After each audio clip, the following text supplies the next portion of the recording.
Oi pessoal, tudo bem? Lembra de mim? Não, né? Bom, eu sou o Álvaro, professor de inglês. Lógico que vocês lembram de mim. A gente está junto aqui hoje para vocês aprenderem um pouquinho ou lembrarem um pouquinho do passado simples. O passado simples, gente, é um tempo verbal que fala, é lógico, de uma ação no passado. Mas ele fala de uma ação no passado num tempo específico no passado. Então, para a gente falar de passado simples e usar o passado simples, a gente precisa de advérbios de tempo na frase. E os advérbios de tempo que a gente tem no passado simples são yesterday, que quer dizer ontem, alguma coisa ago, que quer dizer algum tempo atrás, podendo ser 2 days ago, ou se não, last alguma coisa, podendo ser last year, por exemplo, ano passado, ou algum tempo específico no passado, do tipo em 1998, né? No caso aqui, ó, in 1998. O nosso tempo no passado simples precisa estar na frase. E aí a gente vai usar o passado simples, porque senão a gente teria que usar um outro tempo verbal. Tá aí, mas quais são as principais características do passado simples? Primeira coisa é que ele tem dois tipos de verbo. Os verbos regulares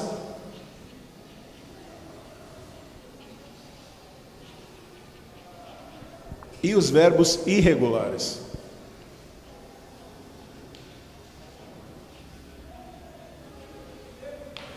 Os verbos regulares são todos aqueles verbos que no passado, em inglês, terminam com ed. Então, vamos associar o verbo regular com ed no final do verbo. E os verbos irregulares são todos aqueles que não terminam em ed. E para eles, a gente tem uma lista, que é a nossa lista de verbos irregulares, que está na nossa apostila, nas páginas, aliás, 53 e 54. Então, quando eu precisar fazer uma consulta para fazer um exercício sobre passado simples, eu vou consultar o quê? A minha lista de verbos lá na apostila, página 53 e 54. E como é que aparecem os verbos no passado? Como é que eles aparecem nessa lista de verbos irregulares? Você tem lá 4 colunas. A primeira coluna, infinitive, é a forma do verbo infinitivo. Então vamos pegar um exemplo de um verbo lá na letra T. Take. Vai aparecer esse verbo assim, take.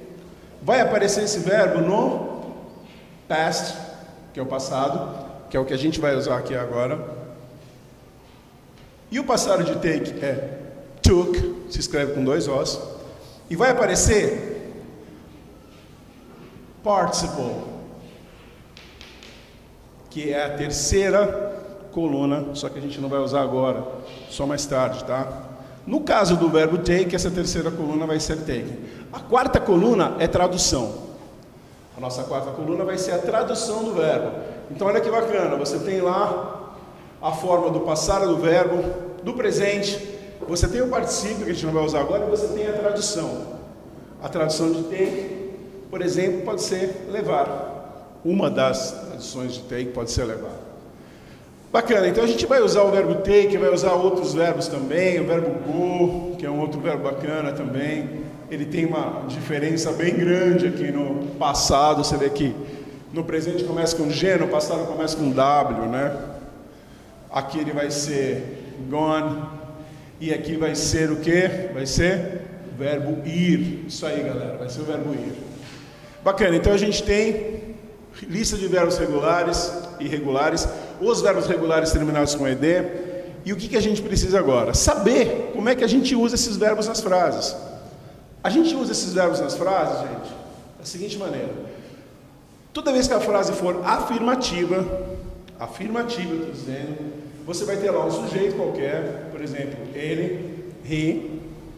Vai ter um verbo no passado qualquer, vamos, por exemplo, usar walked, que é o verbo caminhou. E vamos colocar through the street. Through the street. Ele caminhou pela rua ontem. Yesterday.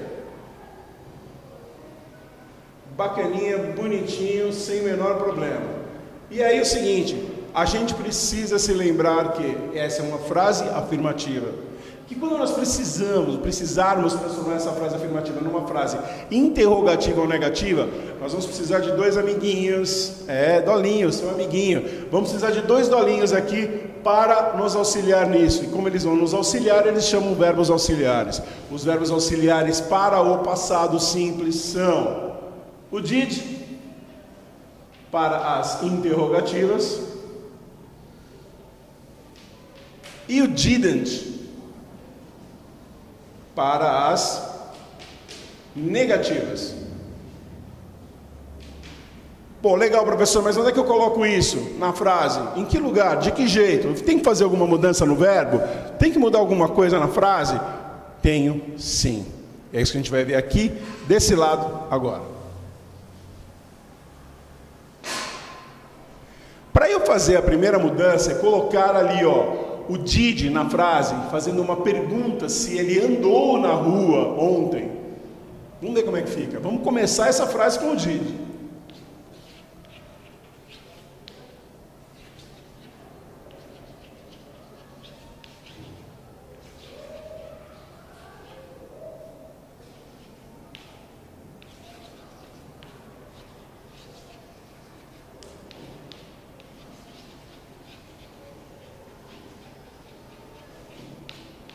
Interrogação, pronto, olha lá. Did he walk through the street yesterday? Caramba, o que eu mudei aqui? Não mudei nada, só coloquei o did na frase? Mudei sim. Presta atenção que aqui, onde o meu verbo está walk, ele era walked.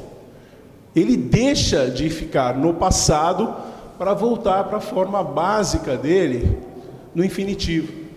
Então, na presença do did, o verbo não está mais no passado. E na presença do didn't, funciona da mesma forma, gente. Vamos ver como é que é?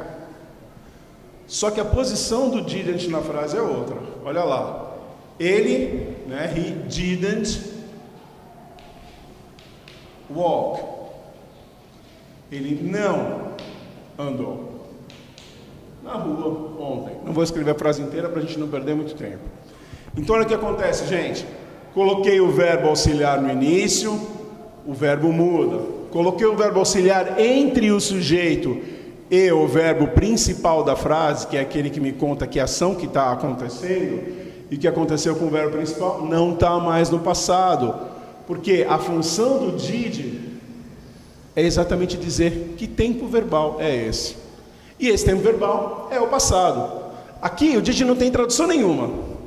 Tanto que você pergunta assim, ele andou na rua ontem? E aqui, o didn't, na verdade ele também não tem tradução, mas ele carrega junto com ele, tá vendo esse N apóstrofo T? É o not. Ele está carregando com ele o not. Então a tradução fica assim, ele não andou na rua ontem.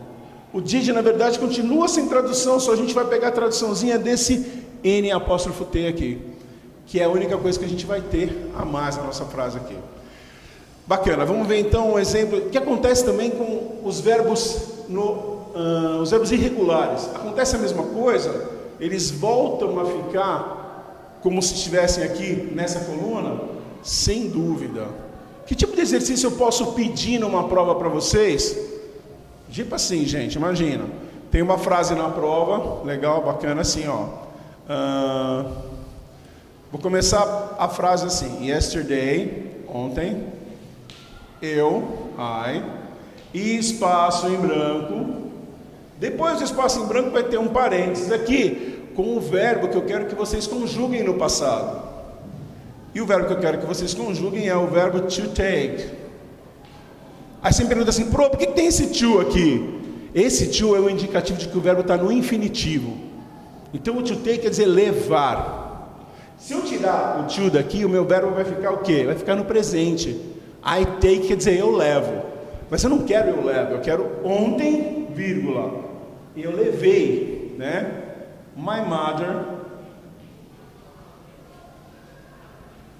to the shopping mall.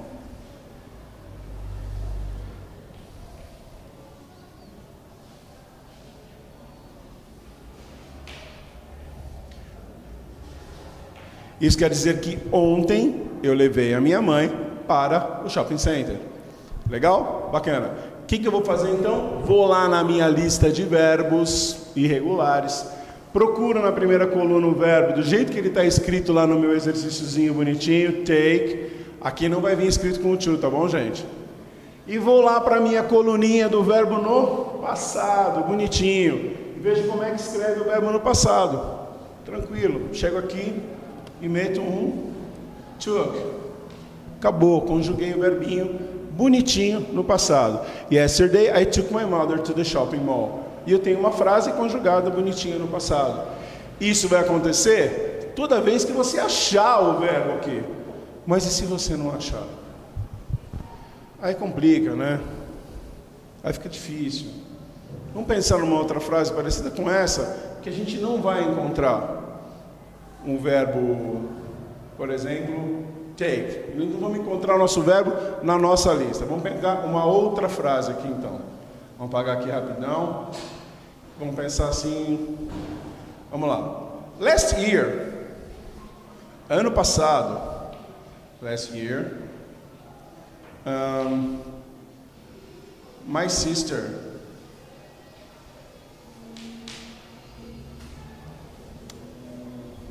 Vamos botar um espaço em branco para o nosso verbo. E vamos colocar o verbo aprender. To learn. Tá? E vamos colocar aqui o que ela aprendeu ano passado. Spanish. O ano passado a minha irmã aprendeu espanhol. Aí o que eu vou fazer? Eu vou procurar na minha lista de verbos o verbo learn. Legal, chego lá, procuro learn e não vou encontrar. Não vou encontrar, então eu já sei do seguinte, presta atenção. Toda vez que eu for procurar um verbo na lista e ele não estiver lá, é porque ele termina com ed. Significa que ele é um verbo regular. Então os verbos regulares são super simples, é só colocar ed? É. Na verdade, é e não é. Eles terminam, todos eles terminam com ed. Mas eles têm umas coisinhas, umas pequenas peculiaridades que a gente vai ver rapidinho agora, só para vocês lembrarem. Eles têm umas regrinhas para você colocar esse ed. E as regras são as seguintes. Se você tem um verbo regular que termina com e, do tipo do verbo dance, ou o verbo ainda smoke. Vamos pegar outro verbo. Smoke é um verbo muito feio. Vocês não devem smoke nunca. Vamos pegar o verbo live, que é viver.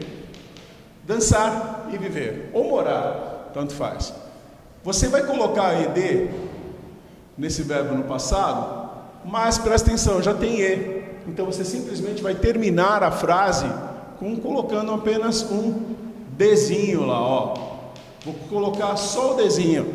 Então a primeira regra é, verbos que terminam com e, regulares, para você colocar no passado, você não acrescenta ed, você acrescenta somente o d. Essa é a primeira. Segunda regrinha é, quando o verbo termina com consoante, vogal e consoante, consoante, vogal e consoante, você faz o quê? Você, na hora de colocar o ed no verbo, você dobra a última consoante e aí acrescenta o ed.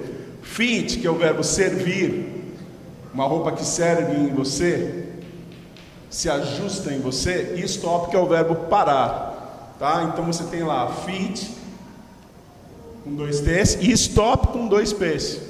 Bacana? Essa é a nossa segunda regra. Quando você tiver o C, V, C, que quer dizer consoante, vogal, consoante. A nossa terceira e última regra, ela fala de quando o verbo termina em Y. Quando o verbo terminar em Y, a gente tem duas possibilidades. Uma delas é o verbo play. que é o verbo jogar, brincar ou tocar algum instrumento. E a outra, vamos pegar aqui o verbo chorar, cry. Qual a diferença desses dois verbos com relação ao Y? Vamos ver aqui, olhando aqui, antes do Y tem uma vogal, e aqui antes do Y tem uma consoante. Antes dessa vogal, aliás, antes do Y tendo uma vogal, a gente acrescenta o ED mesmo. Então fica lá, ó, que fica bonitinho, você não precisa fazer nada. Played. E tá legalzinho. Agora, se antes do Y vier uma consoante, aí a gente precisa tirar o Y, pessoal. Tirar o Y e colocar no lugar do Y o I. E aí sim, acrescentar o ED. Tá bom, pessoal? Ó, as diferentes regras para acréscimo de ED nos nossos verbos regulares. As nossas listas, né? A nossa lista de verbos, nossos verbos irregulares que estão na nossa lista. Aqui, a forma de você escrever o passado na forma interrogativa e negativa. E também os nossos o quê? Os nossos advérbios de tempo, que são mais comuns usados no nosso tempo aqui passado simples. Espero que isso ajude vocês a estudar para a prova. Espero que vocês estudem bastante para a prova e que vocês mandem bem na prova. Tá legal, pessoal? Por enquanto é só. Até a próxima lição. Um beijo. Tchau.